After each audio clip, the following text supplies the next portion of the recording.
Here's chapter 3 of The Magic Watch. Jasper wasn't sure of the time, and he didn't want to be late for dinner. His mum wouldn't be pleased.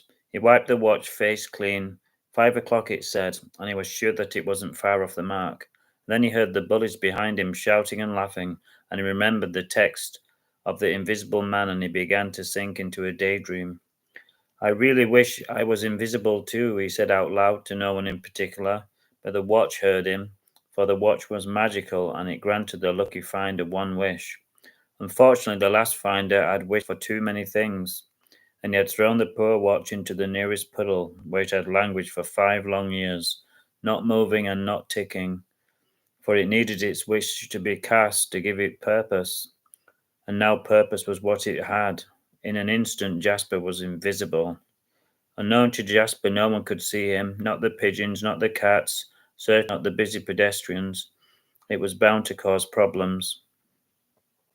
He was so hungry that he didn't notice the passers-by's shock at the splash puddles and the loud noises he made, but wasn't seen. He didn't know he was invisible.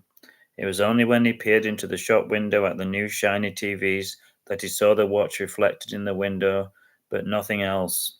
Not his scarf, not his coat, and not himself. It was just like his new watch hanging in the air as if by magic.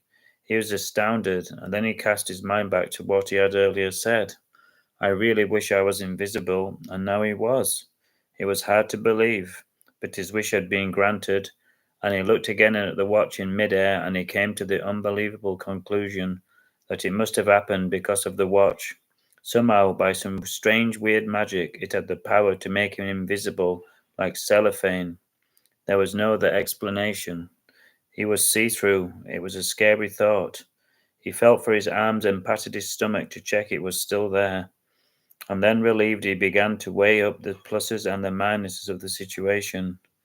He was sure that there were a lot more pluses in his favor, he hoped.